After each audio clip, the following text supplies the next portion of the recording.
Hey everyone, welcome back. Today I have a special guest. Her name is Shanice, and today we'll be talking about parenting. So, how are you today, Shanice?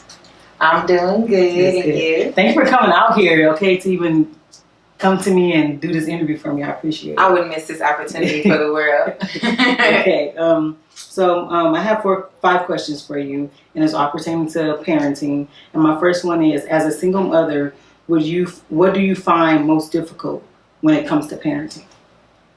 You need me to read it again?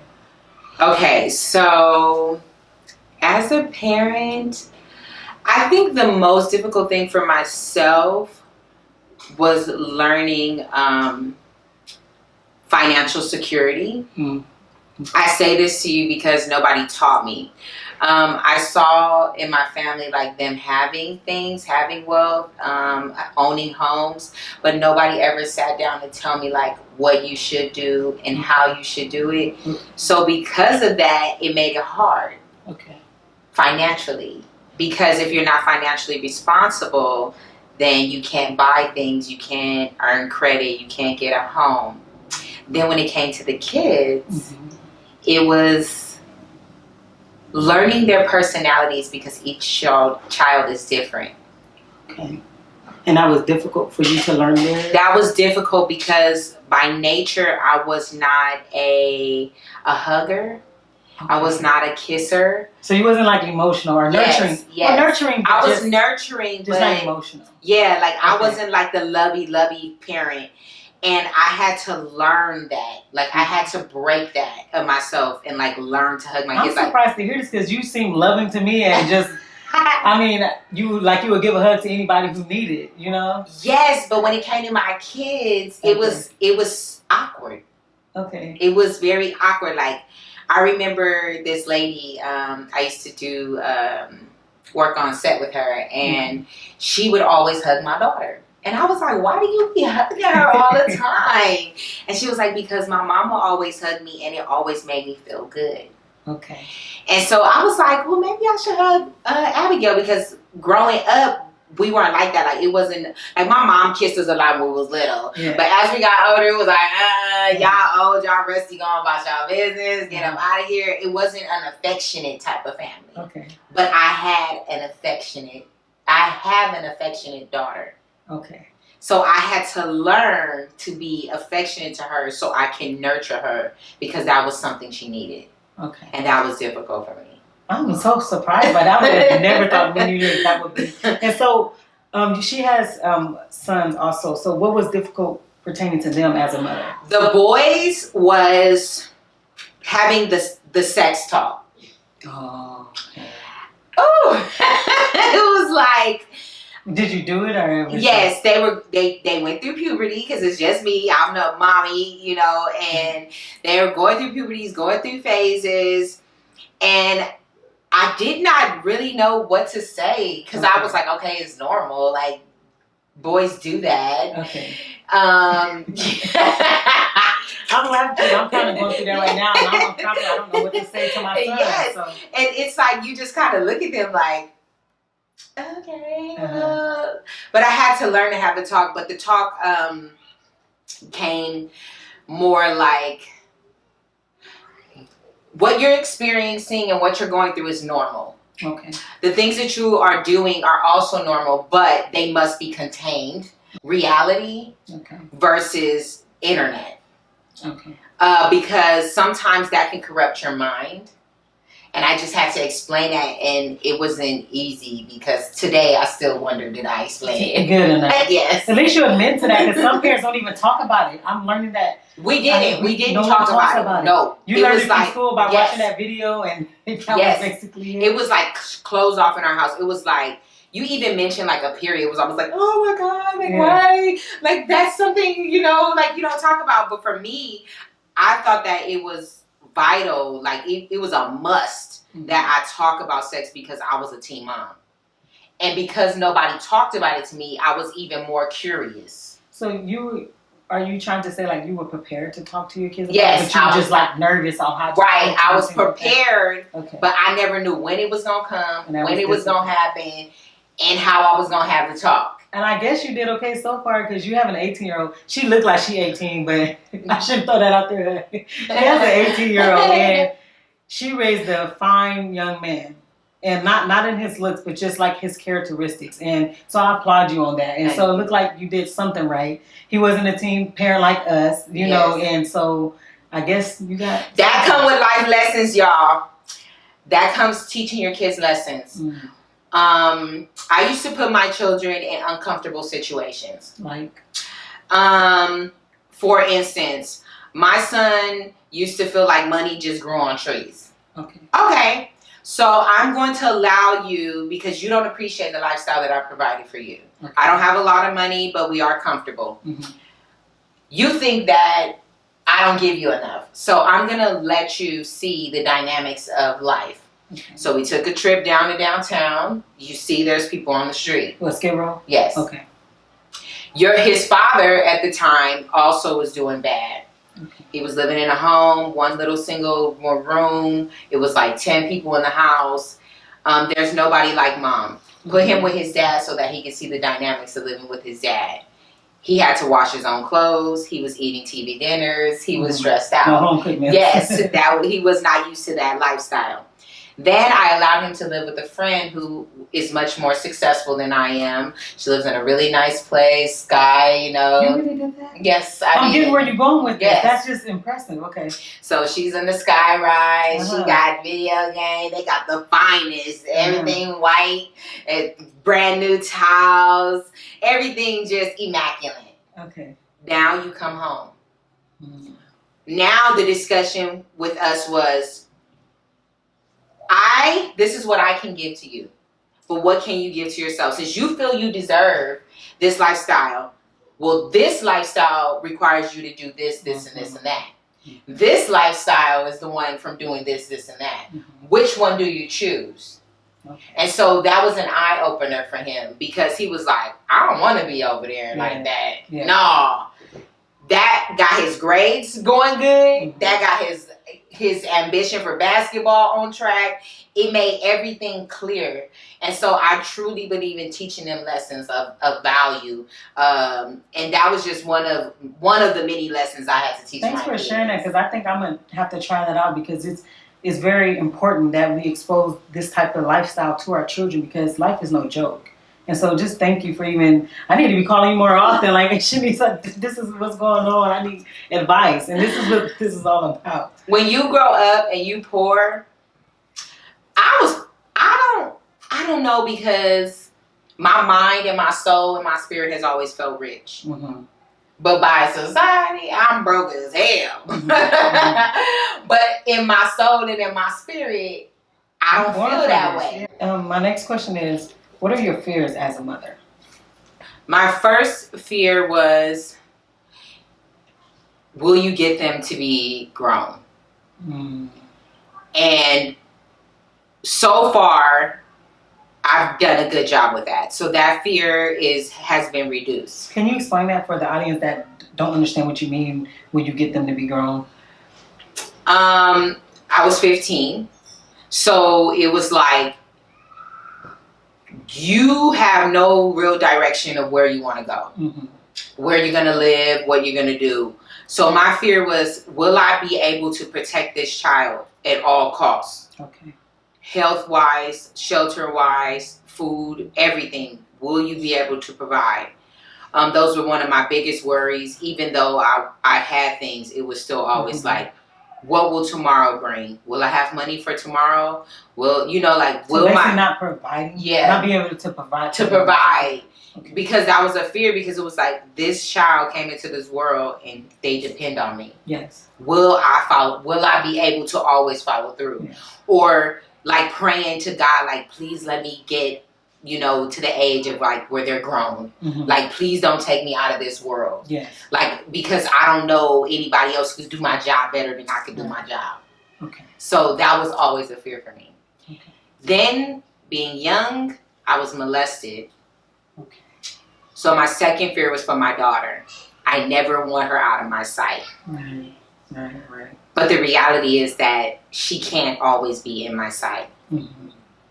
And that, till this day, makes my mind crazy. It makes me like sometimes I don't sleep because I'm like, who were you around? What were you doing? What are your kids said to you? Were they looking at you? And knowing that you cannot be that shield 24/7 is a big, huge fear that I battle every day, especially trying to allow her to be normal without bearing my fears on top of her. Or like, what's the word? Not trapping. What do they call it when the parents like it's like burying her, like my like I don't know, like really it's like almost like a burden. Like I'm just giving it all to her because of how I sheltering feel. her. That's the word. There we go. See, yeah. I knew you could help me out. And I want to put her in the bubble so bad, little bit, you know. Right. And so how do you go about that? By trying to give her the little, because how old is Abby? She's 12. She's 12. And so how do you give her some space without like, not giving her too much, but just the right amount? Because I don't know if I've figured it out. Okay. I don't know if I figured it out.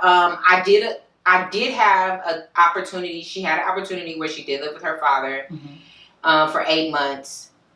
That's a long time. Right. I didn't know it was that long. And while she was with her father every day, that was my biggest, like, where is she at? Who is she with? Like, why isn't she at the house? Why aren't you looking at her? Like, I don't know. Like, I would always call. I would always, like, bust through the FaceTime because I wanted to know. So even then I could not settle. Like, I felt as if I was dying, like, every day because I could not control it. So I haven't figured it out, but in silence, I just pray. Okay. I don't say anything to her. I have explained to her, like, what has happened to me in childlike terms. Okay. But I've never just told her, like, I don't want you around anybody because I don't feel like she deserves to have that weight. Okay. She deserves to kind of be normal a little bit. Or so that she don't go freaking out. And like that's going to happen to her. Okay. So I'm just trying to have enough, like, cord to, like, pull her back in. So is it safe to, sorry to cut you off, is it safe to say that being a parent, you kind of, well, it is, you just learn as you go? Yes. And you just try to see what works? Okay. Because you don't know, you have no handbook. Everything for me is a lesson. Like, every day, like, sometimes I even scratch my head. I'm like, how did you get here? Right. I don't even remember some. Yeah. She said, I don't even remember. So while we're talking about fear and being a mother, and I know you probably kind of somewhat talked about your daughter, so she don't go down the same road you and I did, being teen parents. You have, it's okay to say you have two boys. You have two black young men, and what's in the stuff that's going on in society right now. What is your fear overall, knowing that you have these? The things in society. The biggest thing with my boys is somebody deciding that their life is not of value, and deciding that they have that right to take them out of the world. I fear that daily. So I do talk to my boys, and I tell them, like, who you surround yourself around is very important. Yes. The type of people you choose to have in your life are going to take you places that you might not have ever imagined. But if you choose to hang around some people will only get you so far in terms of, like, negative and positive energy. If you're around positive things will happen. If you're around negative things will happen. So I try to explain that to my kids. Like, some people are fun. Some people do really awesome things.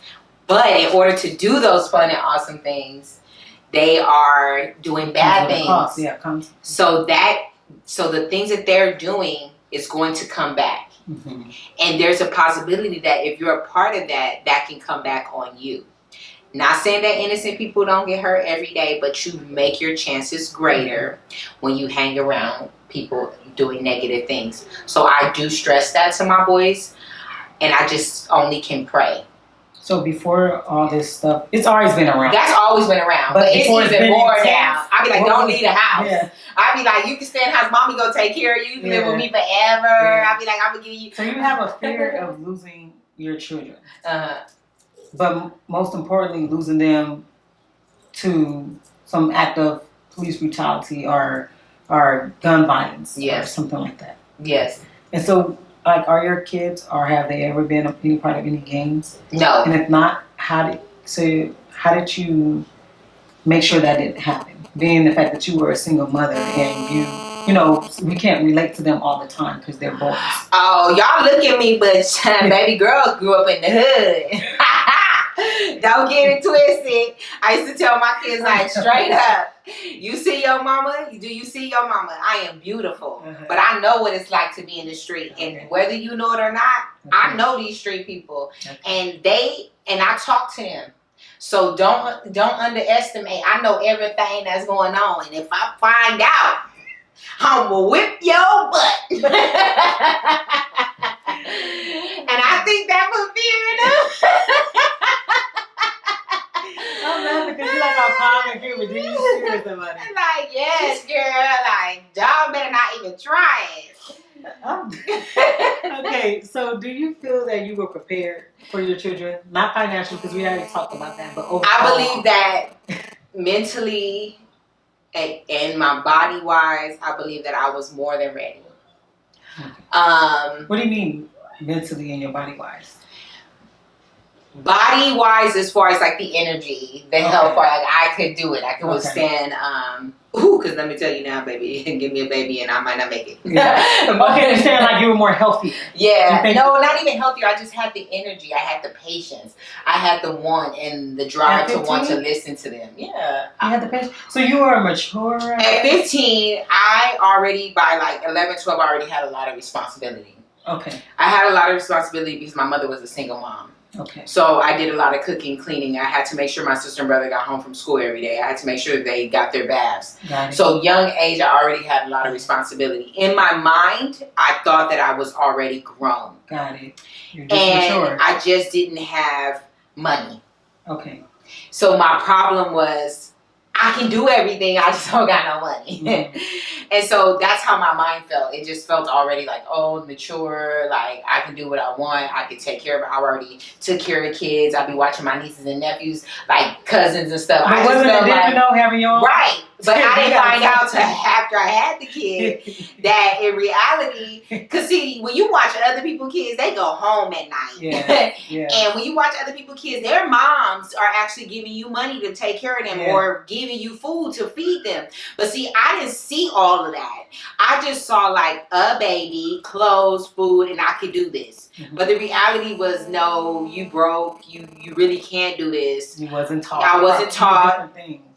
And I just had to learn, like, not only that, there were times when I had to realize, like, oh, you can't leave your baby. But I want to, because I want to go out. I want to go hang out with my friends. I wanted to do things. No. I just realized, like, this is a lifetime responsibility. Like, this is not a minute. This is not a flyby in the night. And it don't stop at 18. No, it don't. Times, so. My son is 18, y'all, and he's more expensive than he's ever been in his whole entire life. You want to know why? Why? Because he got a voice. He got an opinion. He got a taste. Okay. He got a style. Oh, no, homie, you got to get a job. You expensive. I forgot you was this funny. Yeah, he even got a baby. I mean, he even got a girlfriend. No, he don't. Yes, he do. That's a whole nother time. I know. Sir. Sir. And she expensive too. Look, y'all don't have to deal with that. You teach your son how to be a good man. You got to teach him how to treat a woman. You got to teach him how to cater to a woman. You got to teach him how to court a woman. So I'm learning all of this. Like, I have to kind of give my son over to my granddaddy too, because he didn't have like a male. There was some things that I couldn't teach him. So like now he with my granddaddy, he's getting that male oomph.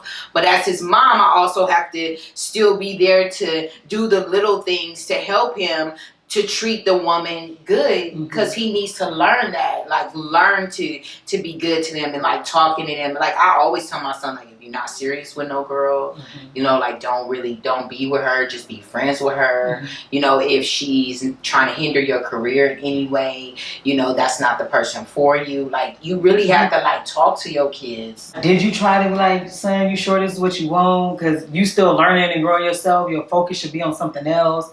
We in our world, we in war. time or something? Like, did you try to, like, you know what I'm trying to say? I don't know if I'm making sense. I get it. I talked to Sir, and I told him, I said, Sir,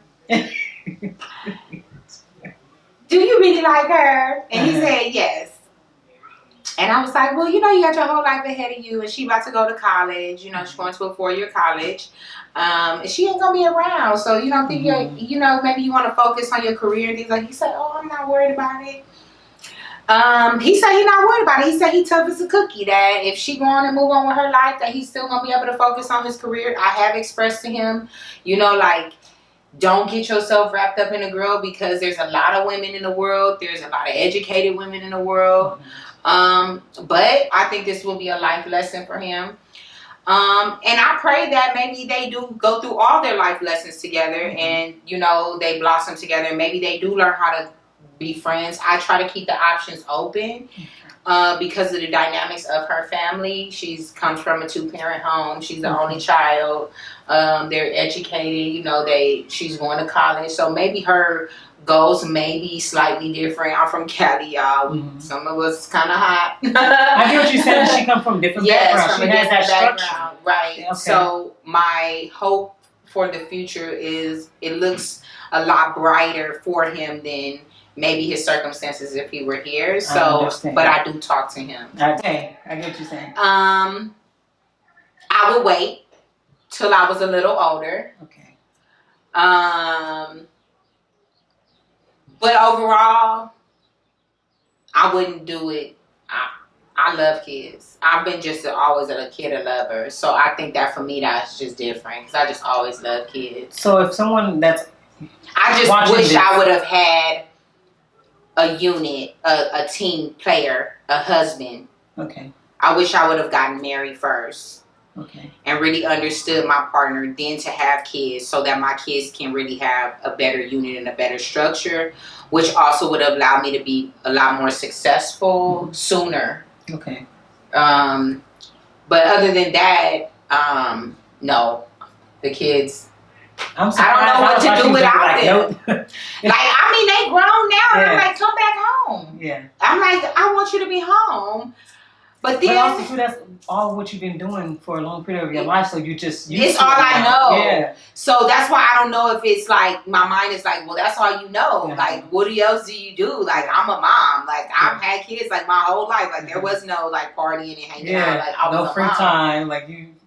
And when I look back at that lifestyle, it wasn't bad for me. I've been able to still educate my kids and have shelter and a roof.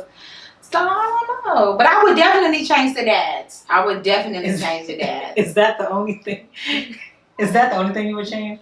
Like, would you be more financially secure? Would you... I would love to be more financially secure. A patient parent? I asked that because I know I need work on that. I was not in the beginning. Okay. I had to learn patience. I started to learn patience when I got into my line of my career. Okay. I'm a cosmetologist. I do nails. And that forced me to learn patience. But I also prayed every day for patience. Okay. Because I used to be like, oh, God, my mama yelled at us for everything. I used to be like, don't let me be like her. Because I would ask my mom, like, can you help me with my math homework? She'd be like, 2 + 2 equal, and I'd be like, I don't know. She's like, well, shit, you reading it? How we both reading it together? And I used to be like, I don't know. I used to like, and so because of that, it kind of stirred me in the direction of like, I ain't even gonna ask her for no work, and I didn't want to be like that. I wanted to be open with my kids so that they could come whether I knew the information or not. Mm-hmm. So I prayed. It took a couple years, probably about 8 years into my first child before I finally started to get the grip of patience. So that's good advice. And I hope no one's thinking about having children right now, but if you do, patience is like number one. Because without that, like you said, we get the parents that yell and don't know how to respond to different situations. So, you know, without patience, it'd be more difficult. And so my last question is, is there any extra advice you would like to add? This is my advice to you. You are sacred. Mm-hmm. Your body is a temple. Yes. How you nurture and how you feed it is what it will give to the world. As my grandmother used to say to me, you are a flower. Some people plant seeds, some people water you, but it is for you to blossom. Mm-hmm. So my advice is don't rush. You got a lot of life. Nothing is moving too fast. The way your life is mapping out, the way it is unfolding, it is because it is for you. It is your journey. And until you feel ready, until you feel secure in your soul and with the person that you are with, do not start to have, do not be fruitful and multiply. There could something possibly happen to me to where I could do this alone. So also making sure you have the mindset to know that just because it's beautiful and perfect today doesn't mean that things can't change, and be prepared for that.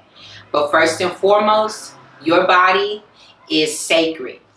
Do not allow anybody to depollen you who does not deserve it. That was well said. Thank you. I'm sitting here listening more like, okay, I'm trying not to look at you so much and look at the camera. But that's my grandma used to tell me. I didn't get it when she used to tell me when I was younger. She's like, baby, you a flower. Don't let them flower depollen you.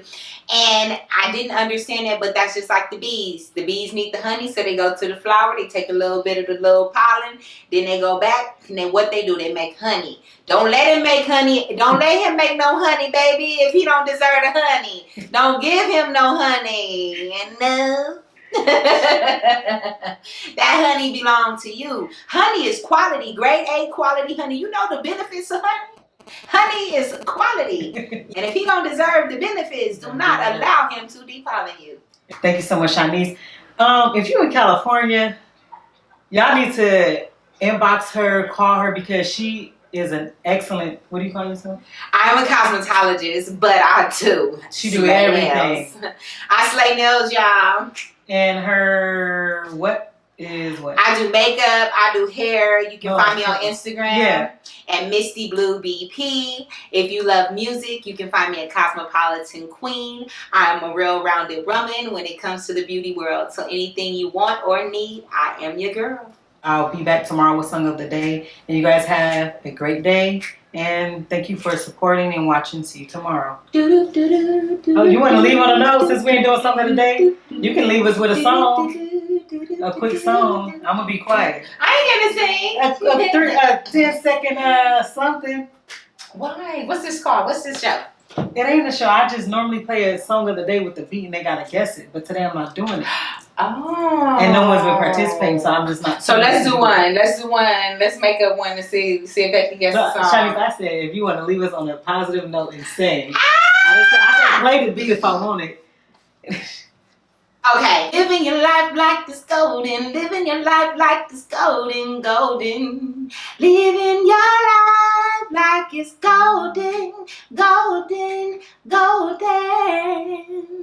Oh my goodness, that was beautiful. Thank you. You're welcome. But y'all even got an extra treat, okay? Thank you guys for watching. Contact her, Misty Blue, Instagram, right? Misty Blue BP out.